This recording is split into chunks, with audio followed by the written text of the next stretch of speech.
গত মঙ্গলবার রাশিয়ার দক্ষিণাঞ্চলে একটি মালবাহী ট্রেনের উপর ড্রোন হামলা চালানো হয়।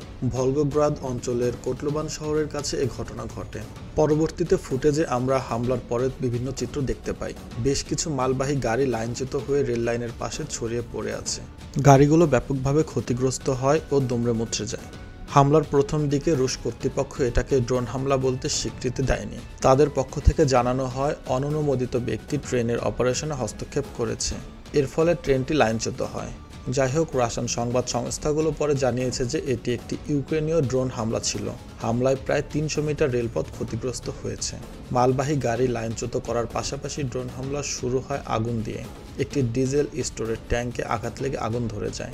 লাইনচ্যুত কিছু কাঠ বহনকারী মালবাহী গাড়িতেও আগুন ধরতে দেখা যায়। জরুরি কর্মীরা আগুন নেভাতে সমর্থ হয়।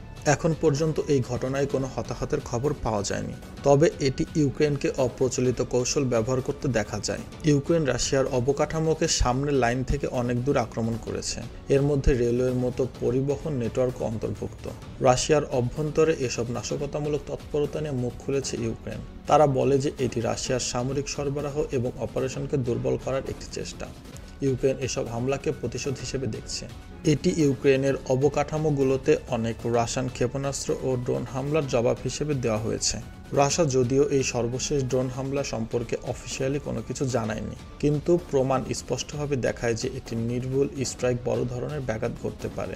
ভলগোগ্রাদ এলাকায় ট্রেন চলাচল আপাতত বন্ধ রয়েছে। এই ড্রোন হামলার দুটি বিষয় তুলে ধরেছে। প্রথমত, রাশিয়ার অবকাঠামো এই ধরনের অপ্রচলিত আক্রমণের জন্য অত্যন্ত ঝুঁকিপূর্ণ।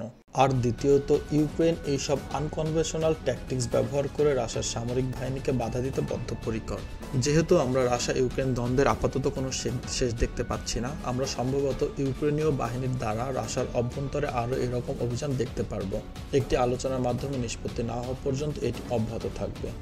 আমরা এই পরিস্থিতির উপর আরও নজর রাখব। আমরা রাশিয়ান ভূখণ্ডে গভীরে এই সাহসী ইউক্রেনের ড্রোন হামলার যে কোনো আপডেট সরবরাহ করব।